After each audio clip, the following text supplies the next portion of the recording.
Hey, bienvenue dans ton Yann et Frank. Aujourd'hui, le stade olympique. Une belle grosse toilette de 870 millions. Je vais dire toilette parce que je ne dirais pas exactement ce que je pense de cette là.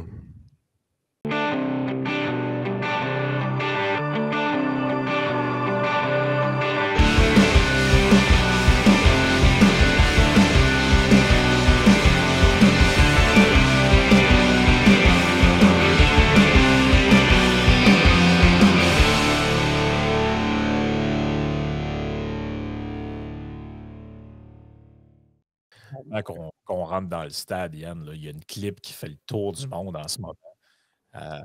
Pauvre monsieur. Je l'ai vu partout, hein, dans les journaux canadiens, anglais. C'était même même la presse, puis les journaux qui tripent ces démocrates n'ont pas le choix de la passer. Là. Je l'ai vu dans le Figaro, je l'ai vu.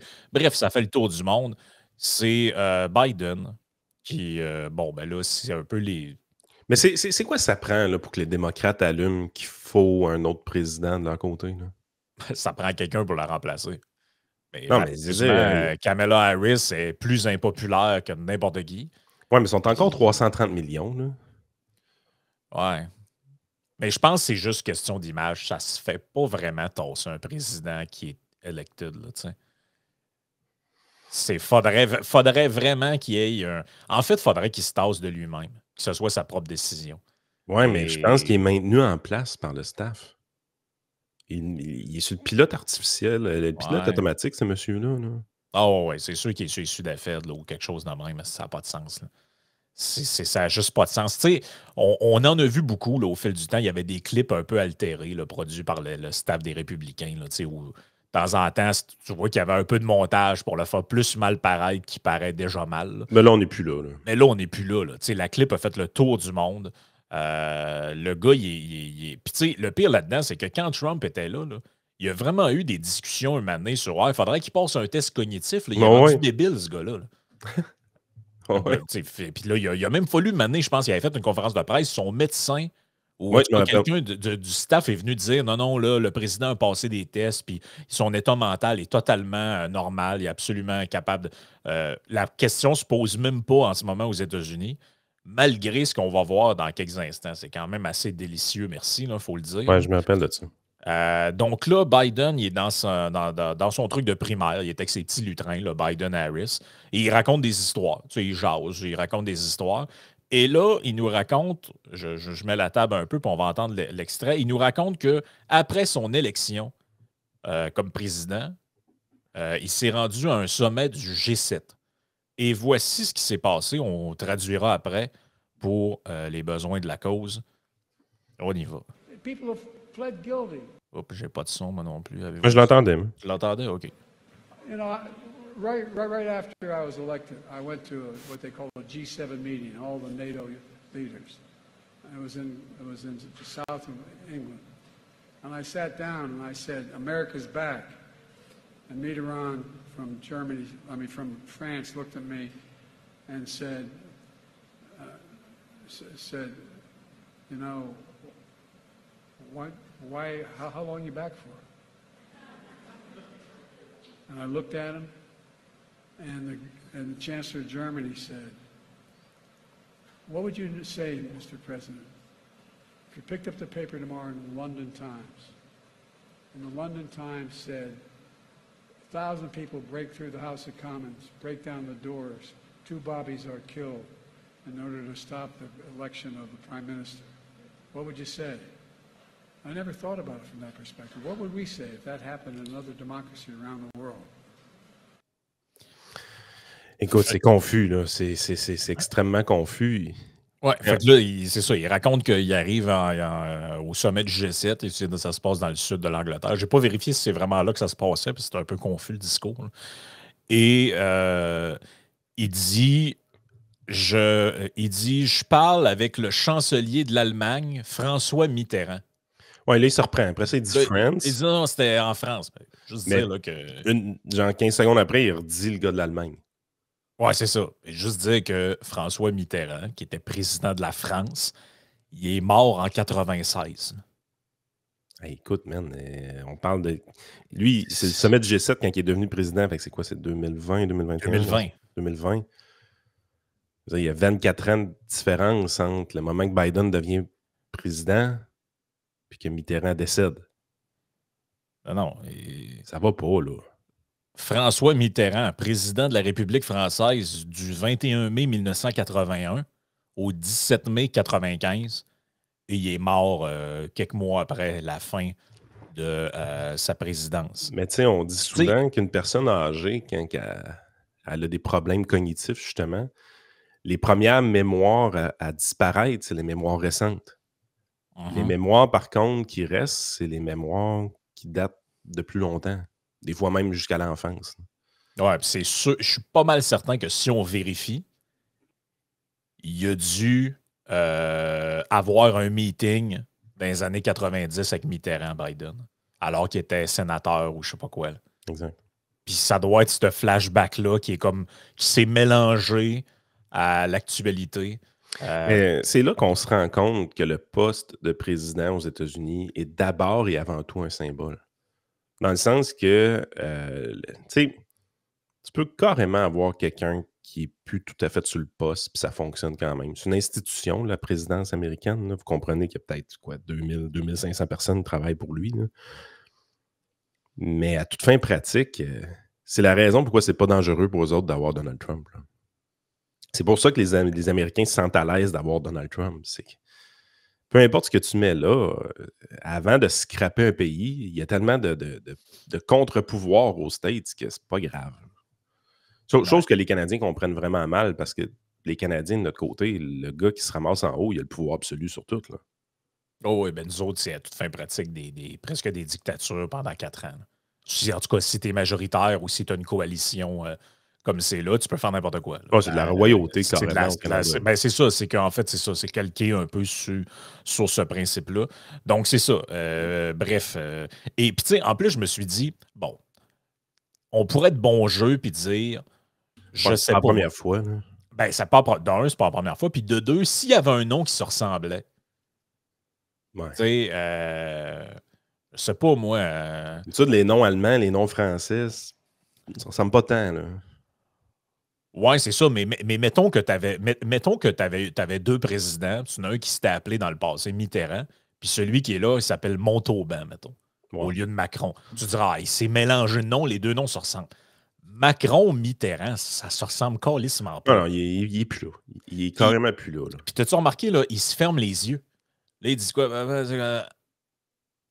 Puis là, c'est comme si il y a comme des micro-resets. Ce que je remarque beaucoup, c'est la foule. Tu le sens le malaise. C'est tous des démocrates, c'est tout du monde qui veulent que ce monsieur-là réussisse, ils veulent que ce monsieur-là batte Donald Trump. Mais là, tu le sens, il y a un malaise en foule. Ah ouais, c'est à peu près ici qu'il faudrait applaudir. Hein? Normalement, le punchline était là. Hein? Ouais, ok, parfait. Écoute, man, ça va pas, là. Je trouve ça, c'est triste, là. Ben oui. Vous laissez ce monsieur-là prendre sa retraite. Ah non, c'est pas... Je comprends que vous avez un gros orange à battre et tout ça, mais vous avez encore le temps de le changer, le monsieur, là. Envoyez-les prendre sa retraite, là. Ça va pas, là. Non, c'est vraiment pas chic. Ce qui nous amène en parlant de pas chic. À moins qu'on passe, c'est vrai, il y a une croustade aux pommes hein, qui est en préparation hier. On va passer ça avant de rentrer dans le stade. Est-ce que les journalistes ont déjà été considérés comme l'élite de notre société? À tort ou à raison. Oui. À tort ou à raison. Mais les scribes de la société, vous allez vous rendre compte finalement, sont peut-être moins high IQ que vous pensez. Là. Ouais, je penserais que oui. Et là, je m'excuse à l'avance, la vidéo est un peu... comme, je ne sais pas trop ce qui s'est passé avec la personne qui a mis la vidéo en ligne, mais on dirait qu'elle est comme ralentie, ou en tout cas, c'est pas terrible, mais on comprend quand même ce qu'on a à comprendre. Poilier avait tellement pas le goût d'être là. Donc, Poilier, il est en genre de meeting, en fait, en point de presse devant les journalistes, et il se fait questionner. Ça va comme suit. An internal email obtained by the Globe and Mail shows your party has advised MPs not to comment publicly on Alberta's new transgender health and education policies. Why are you telling MPs not to comment on this? And can you please tell us your opinion on your party's position on increasing restrictions on transgender youth? Sorry, what's that? What was the last part of your question? why are you telling MPs not to comment on this? And can you please tell us your opinion on your party's position on increasing restrictions on transgender youth? Okay, well, your question contains falsehoods. You should tell me what restrictions you're referring to.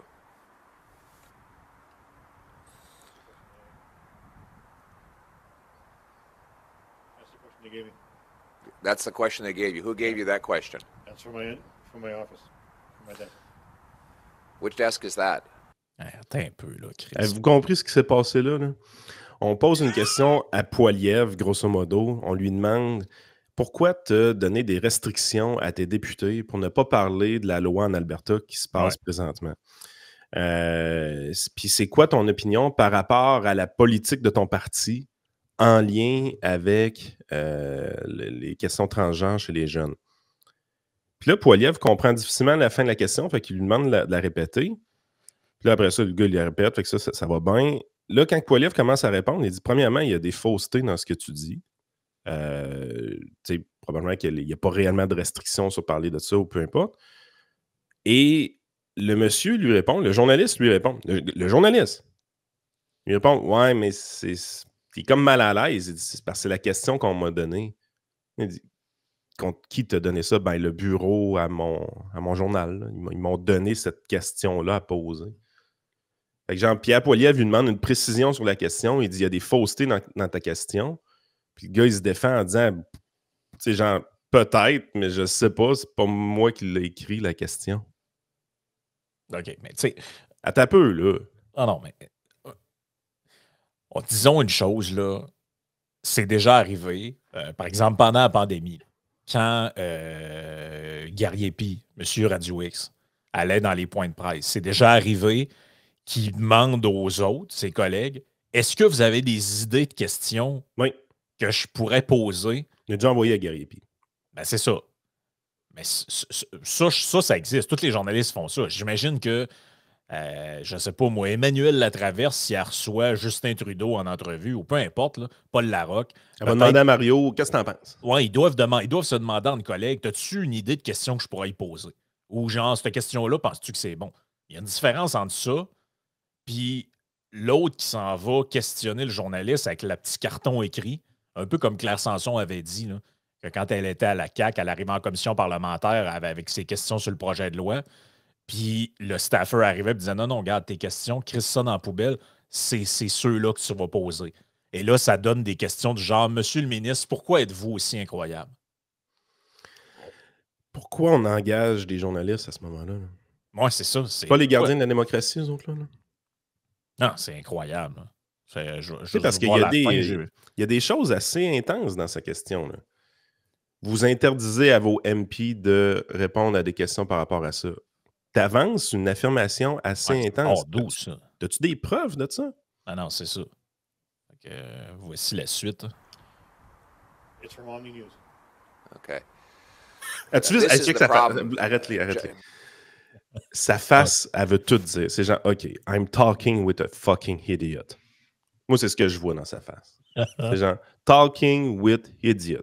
C'est drôle. Justin Trudeau and the media have been spreading disinformation to distract from his doubling of housing costs, his quadrupling of the carbon tax, the crime wave that he's unleashed across the country.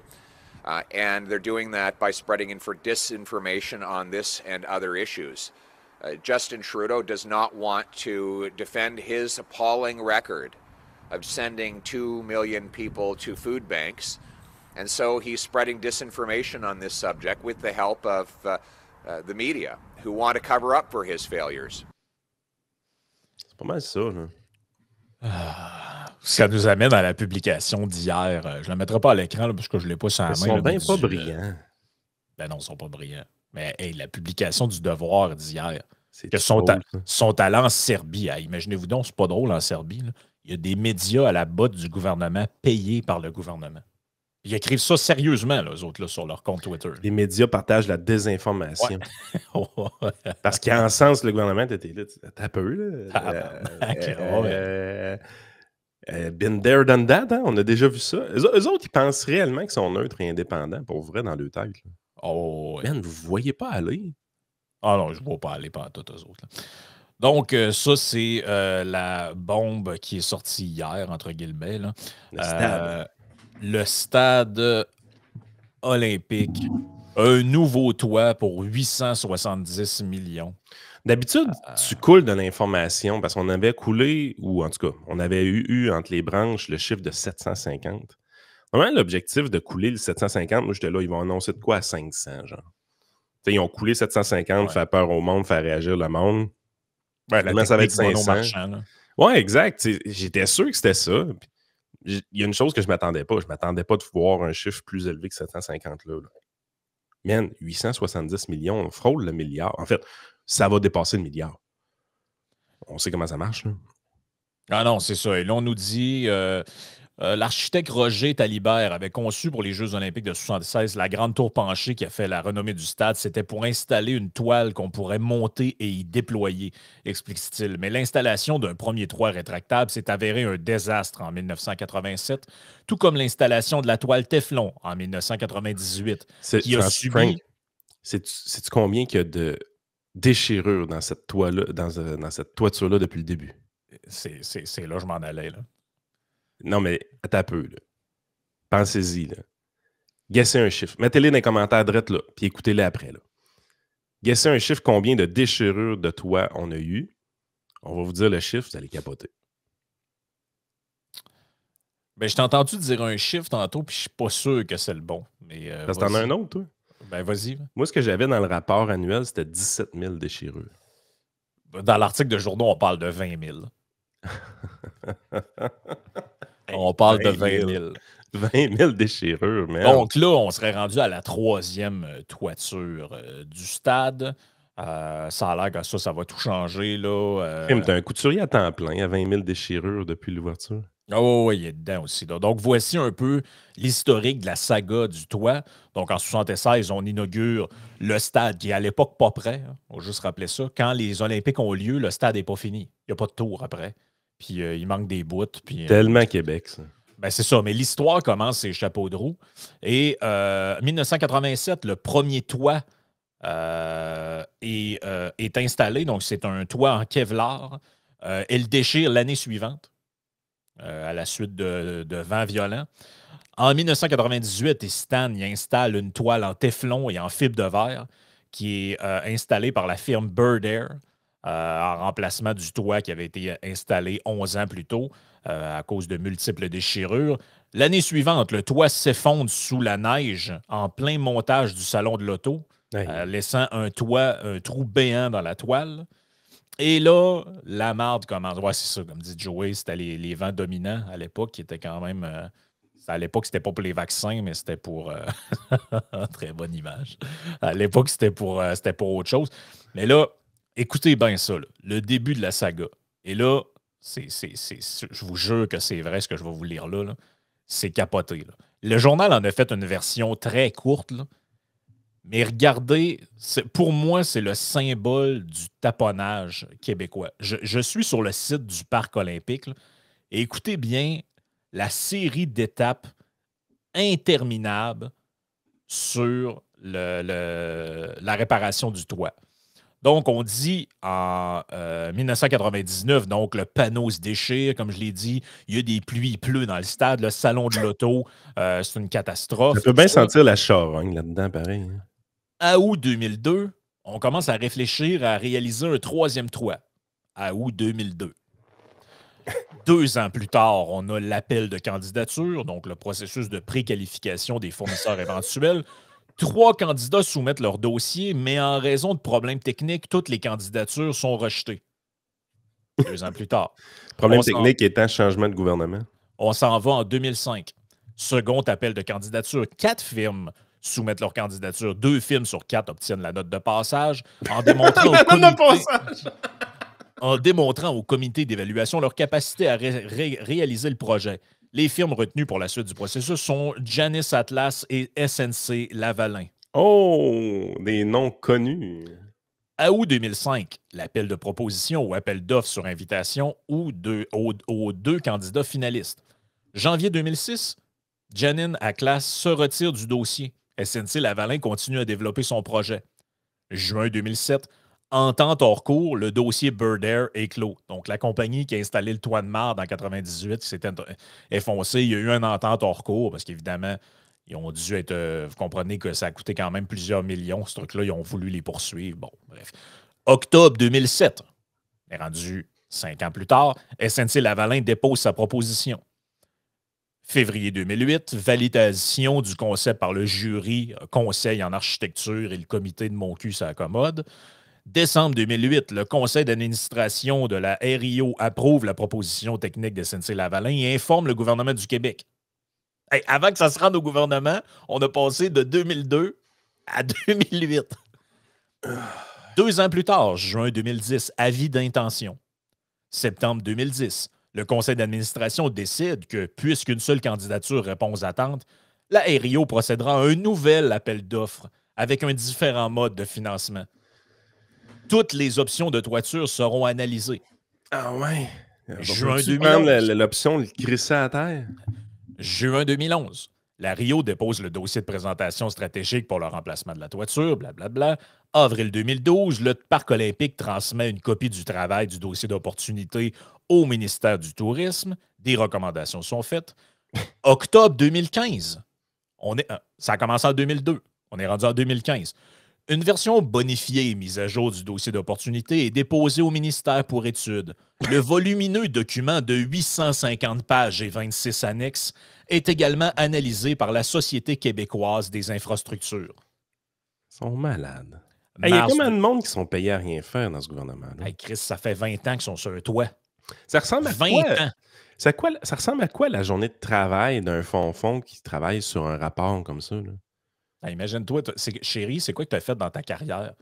Ben moi, j'ai passé 22 ans sur la refonte d'un toit. Ah ouais, y a-tu un toit? Non. Il n'y a pas de toit encore. As-tu le droit à ta pension? Oui. Bon, ben c'est parfait. Mars 2016. Visite de la ministre du Tourisme au Parc olympique. La tour du stade et les combles de la toiture sont visités en compagnie d'experts du Parc olympique. Octobre 2017, le mémoire sur le dossier d'opportunité pour le remplacement de la toiture du stade olympique est signé par la ministère du Tourisme. Présentation et acceptation du dit mémoire au Conseil des ministres. Le Parc olympique retient les services de la firme Génie Conseil WSP à la suite d'un appel d'offres pour l'accompagner dans le projet de remplacement de la toiture. Ce partenaire fournira des services d'ingénierie en structure et en électricité mécanique. Et là, ça, à ce moment-là, ça correspond avec une annonce du gouvernement du Québec. À l'époque, c'est Philippe Couillard qui est encore là. On s'en va d'un gouvernement sortant. Et on nous dit que j'ai le montant quelque part ici, pour 200 à 250 millions, on refait le stade. Ouais, 2017, le gouvernement libéral de Philippe Couillard annonce un projet de remplacement de 200 à 250 millions pour le toit. Et je termine les dernières étapes. Octobre 2019, le Parc olympique lance un appel de qualification pour trouver des candidats compétents pour la conception, la construction, le financement et l'entretien de la nouvelle toiture du stade. Oui, la même affaire qu'en 2003 puis en 2007. Puis janvier 2020, la date de dépôt est prolongée de 5 semaines. Juin 2020, le Parc olympique annonce que c'est Groupe Pomerleau, mené par 2 entreprises québécoises, qui est le seul candidat qui a déposé une proposition. 2020, la Régie des installations olympiques, whatever the fuck that is, devient la Société de développement et de mise en valeur du Parc olympique. Après change pas le toit, mais on change le nom. Mars 2021, après moultes analyses, le Parc olympique écarte l'option de démontabilité et concentre ses efforts sur une toiture fixe, autrement dit, plus de toit qui ouvre et qui ferme.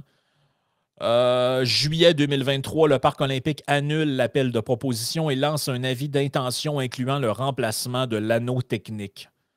Et là, on arrive à 2024, l'annonce du gouvernement du Québec pour le remplacement de cette... Écoutez, c'est... Quoi dire d'autre que c'est un fiasco du début à la fin, cette affaire-là, mais la ministre du Tourisme, elle a bu le Kool-Aid puis solide. Là. You have to believe, Frank. You have to believe. La NFL au stade olympique. You have to believe. Comme la NFL de quoi, c'ti? Je veux dire, qui va venir ici? Là? Jouer. NFL. Il y aura un club d'expansion?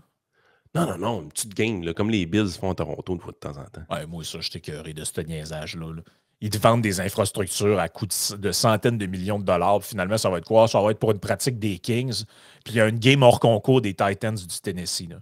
Ben, pouvez-vous juste aller vous faire foutre? Là? C'est quoi cette crise de niaisage? Là, on dirait qu'on est une nation de pygmées. Là. Ah, nous autres, là, on va se doter de grosses infrastructures. On dirait là, comme les Soviétiques qui faisaient des piscines olympiques dans des villages perdus au bout du monde. Ah, ça va avoir l'air big, puis on va attirer plein d'affaires avec ça. Ça fait coloniser en esti. Là. Les péquistes aiment ça utiliser ce mot-là. Là. Mais ça, je suis désolé, mais ça fait. Nous autres aussi, on va avoir un gros stade. La Presse, c'est un journal très montréalais, ça. Oui. OK. Fait que, tu sais, le stade, c'est pas mal dans l'est de Montréal, dans le côté francophone de Montréal, ça. Oui. Fait qu'aujourd'hui, dans la presse, les nouvelles les plus lues, c'est tout lié au stade. Non. Première nouvelle la plus lue. Quand Taylor Swift snob Céline Dion. Le roi Charles atteint d'un cancer. Le top modèle au top, sans mérite. Non. La presse s'est rendu l'éco-vedette. Mais tu sais, c'est pas les nouvelles mises en avant par la presse, c'est les nouvelles les plus lues. C'est ça qui intéresse le monde. Avec ton stade, t'es sur 870 millions. Pourquoi t'es offusqué un matin? T'es donc bien choqué tout le temps. Qu'est-ce que tu fais chialer dans la vie, Frank? Peux-tu parler de Céline un peu? By the way, on parlera de Céline plus tard. René Charles, tu le trouves-tu beau? Je sais même pas c'est quoi. Écoute, il faut que ce podcast-là soit écouté. Là. Lâche le stade. Là. Parlons de Taylor Swift. Ouais, Taylor Swift et Céline, ça m'intéresse vraiment. Là. Ça a l'air qu'elle n'était pas fine avec. J'ai pas compris pourquoi. J'ai pas compris ce bout-là. Je suis désolé, ça m'a échappé. Ici, c'était donné des claques d'en face comme la shot avec l'autre dont j'oublie le nom, là, les deux messieurs qui sont crissés des claques d'en face, ça aurait été le fun au moins. Là. On a-tu la clip de Caroline Proulx? Oui, j'ai la clip de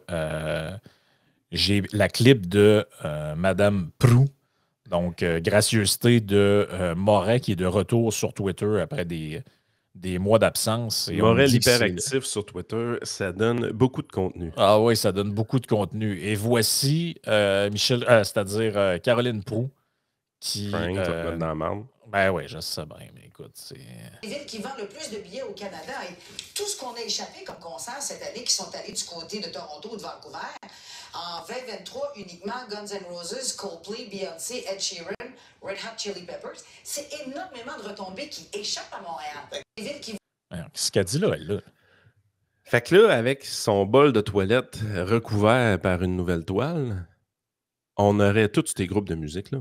Mais c'est parce qu'on les a tous, ces groupes de musique-là. Et là, attends, Guns N' Roses, ils peuvent venir au centre Vidéotron ou bien au centre Bell. Là. Attends un peu. On les a pas eus parce que le toit était déficient. Est-ce qu'on les a pas eus parce que le toit est déficient ou bien non parce que le son, c'est vraiment de la merde dans le stade olympique? Non, mais... Y avez-vous pensé à ça? Êtes-vous allé au stade récemment? C'est pas une place pour faire des concerts, OK? Ça pue, c'est laid, et le son, l'acoustique est merdique. Là. De quoi vous parlez? Ed Sheeran, il veut pas venir chanter ses tunes de bonne femme ici, là? Pas dans le stade olympique. Voyons. Non, mais... Il va faire ses tests de son. Il va dire, voyons, Chris, ça sonne bien à marde. On remplace le toit, là. On n'améliore pas l'acoustique, là. Ça n'a pas rapport, là. La dernière fois que j'étais allé là, c'était une game des Blue Jays de Toronto contre les Pirates de Pittsburgh. Man, c'était dégueulasse. Moi, j'étais arrivé là 2 heures avant que les jeunes, pour qu'on puisse voir les pratiques au bâton, tout ça, ça sentait la pisse partout. On était là avant que le monde soit là. C'est funny. Moi, je regarde là, événement à venir au Centre Bell. Là. Aerosmith, une couple de concerts de gars avec des chapeaux de cowboy que je connais pas. Iron Maiden, Bruce Springsteen. D'après moi, ces gens-là, ils n'attendent pas après le stade olympique. Là. Je pense qu'ils visent plus le Centre Bell.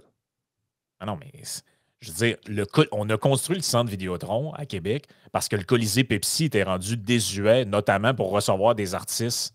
Ouais, mais Taylor Swift fait juste des stades de football, Frank. Si on veut Taylor Swift, ça nous prend un stade. On veut Taylor Swift. Ah, yes. On va en construire combien des affaires dans l'espoir d'avoir de quoi? T'sais? Ben, PKP, il l'a dit, les Nordiques s'en viennent. Quand Batman arrive et il parle des équipes potentielles dans le futur, il en nomme 4-5 sans nommer Québec, mais PKP, lui, il est sûr de sa shot. Il a nommé Atlanta, Houston, il a nommé plein de places dans même. Ouais, name it. Oui, mais il n'y avait pas ça. On est tellement niais, là. Mais tu sais, les gens, je dis on est tellement niais. C'est pas les Québécois parce que les gens n'embarquent pas là-dedans. J'ai partagé hier sur Twitter. Ouais, c'est bon ton affaire, là. Repartage-le. Les gens étaient comme. En fait, il y a deux réactions. Ils rient ou sont en crise. Exact. Mais tu sais, je veux dire, c'est hallucinant, là. Regardez les réactions Twitter pas Twitter, mais de Facebook des gens. C'est RDS. C'est pas moi qui le partage. Si c'est moi qui le partage, c'est biaisé à côté. RDS, c'est la chaîne de sport au Québec, ça. Là. Donc, les gens devraient être enthousiastes à l'idée de rénover leur stade olympique. Il y a 2059 réactions quand je prends ça hier. Et si on y va en détail, vraiment, 669 te foutent de la gueule du gouvernement. Tu sais, je veux dire, tu viens de te faire entuber pas de vaseline pour 870 millions puis tu ris. Là. Faut-tu pas que tu les prennes au sérieux, ces politiciens-là, pareil, pour faire ça? Là? Et 581 personnes plus choquées, qui, à mon avis, est la réaction la plus normale. Mais bon, pour être choqué, il faut que tu saches compter, probablement. Je veux dire, c'est le 2/3 des gens qui ont une réaction très, très, très peu enthousiaste sur l'idée de rénover le stade. Puis là, évidemment, tout le monde dit « Crée une bombe là-dedans! » On sait qu'on ne peut pas mettre de bombe, là, OK? On n'est pas cave, là. Il doit être démonté, ce truc-là. Il ne peut pas se dynamiter. Alors ça, c'est l'autre affaire. On a sacré ça par-dessus les stations de métro. Ouais, on n'a pas pensé qu'un jour, peut-être qu'on voudrait le mettre à terre. Là, fait que c'est hyper complexe le défaire, mais c'est pas vrai que ça va coûter. Puis là, les gens sont là, ah ouais, mais ça coûterait plus cher le défaire. Ah ouais, ça va coûter plus que 870 millions de défaire. Ah ouais, pour vrai, t'es sérieux. Là. OK, mettons que c'est vrai.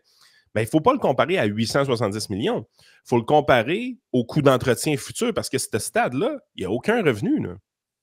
Oh ouais, il y a des petites activités, un petit salon d'exposition. Non, t'as peu. Quand tu grattes un peu, là, tu trouves à peu près 20 millions de revenus annuels pour le stade olympique.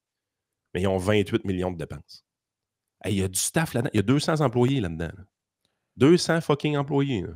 Ouais, mais chose, là, Caroline, là, elle nous dit que il va avoir, là, d'ici 10 ans, 1,5 milliard de retombées économiques. Hein?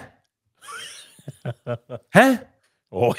Qu'est-ce qu'elle dit là, elle? 1,2 ou 1,5, je ne sais plus. J'ai pas le chiffre devant les yeux. Là. De quoi qu'elle parle? Hey, l'année dernière, là, en 2022, ils ont ramassé quelque chose comme 2 millions de dollars en stationnement. Comment on va faire pour se rendre à 1,5 milliard, Caroline? T'es même pas capable de faire de l'argent avec ton parking. Bah oui, mais on va avoir Guns N' Roses puis Foreigner. Ah, un show de Foreigner. Ah! Alors, prends pour des valises, là. Mais l'affaire, c'est que depuis le début, quand tu as fait l'historique du temps, là, est-ce que tu vois un leadership gouvernemental ou ben non, tu vois plutôt des solutions avancées par le comité du RIO?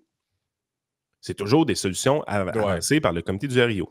Pensez-vous vraiment que des êtres humains sensés vont offrir au gouvernement la possibilité de voir leur poste disparaître? Sérieusement, là. Pensez-vous vraiment que la Régie des installations olympiques va offrir au gouvernement, écoute, après toutes nos analyses, là, ce qui est le mieux, c'est de détruire le stade, puis les 200 personnes qui travaillent ici, on perd tous nos jobs. Dont les 11 personnes de ressources humaines qui servent à gérer les 200. Hey, tu as une compagnie de 200 employés, tu as 11 personnes aux ressources humaines. Mm-hmm. C'est efficace rare, le gouvernement. Tu as même une quinzaine d'employés au développement technologique, toi, mon ami. Le stade olympique, on a leur département de TI, toi. Incroyable, là. Il y a un département de TI au stade olympique. Puis, tu sais, ils ont 6 personnes au marketing. 6 fucking personnes au marketing. Ah non, il se passe rien. Mais avant qu'on passe à la partie Patreon, il faut juste dire de quoi. Puis dans la partie Patreon, il y a eu un petit débat à la joute avec Paul Larocque, avec Mathieu Bock-Côté, puis l'excellent Gaétan Barrette qui s'est surpassé encore cette fois-ci dans son analyse. Lui, il dit que le stade olympique, c'est... Il a comparé dans son intervention le stade olympique avec la Tour Eiffel. Il dit que c'est niveau patrimoine. Hey. Je te le dis. Ouais, hey. Oh, oui, dans un... comment je pourrais dire ça? Dans l'analyse du patrimoine, là, c'est la même chose. Tour Eiffel, d'ailleurs, c'est bien connu. Plein de gens viennent à Montréal pour se prendre en photo avec le stade olympique en background. Moi, je vois ça partout sur Internet, des cartes postales, tout ça. Fait que, c'est bien connu. Mais... quelle drôle de place. Je pense que c'est important de le dire avant d'immigrer. Là. La réalité, c'est que là, on est vraiment dans un exemple parfait du sunk cost fallacy dont on parle souvent. Oui. C'est vraiment le biais psychologique. Tout le monde le vit. Je sais pas moi, vous achetez une maison, c'est un esti de foire au malheur, vous mettez de l'argent dedans, puis à un moment donné, tu te dis, ouais, peut-être que je pourrais la vendre. Puis là, toi et ta conjointe ou votre conjoint, là, vous jasez ensemble, puis vous arrivez avec la réflexion suivante. Ouais, mais on a tellement mis d'argent puis d'efforts. Tu sais, si près du but. Ben, ça, là, c'est exactement ce qui se passe avec le stade olympique. C'est que comme depuis sa construction, c'est catastrophe après imprévu, après dépassement de coûts. Là, on est rendu au stade où on se dit, ouais, mais encore un petit coup, c'est quand même moins cher que le démolir, alors qu'on ne voit pas que, ou l'abandonner, ou je ne sais pas quoi, alors qu'on ne voit pas que dans 10 ans, 20 ans, 30 ans, ça va être à recommencer encore. Ouais. Encore et encore, jusqu'à temps qu'il soit complètement désuet, puis là, on va être obligé de le démolir en je ne sais pas quoi, 2080. Écoute, Frank, il nous reste 1 heure de show sur Patreon. Voici comment vous abonner. Vous avez le droit à 7 jours gratuits aussi si vous le faites aujourd'hui. C'est peut-être le moment de l'essayer. On continue avec 1 heure de notre côté. Moi, je veux parler d'un petit retour qu'on a fait hier avec Radio Pirate. J'ai parlé justement du sport féminin beaucoup. Qu'il y avait des athlètes transgenres présentement qui commençaient à évoluer dans le sport féminin, qu'on allait détruire le sport féminin. J'ai des témoignages de parents qui m'ont écrit après la chronique. Donc, on va en parler dans la partie Patreon. Je vous encourage à traverser de l'autre côté de la clôture. C'est peut-être payant, mais c'est bon.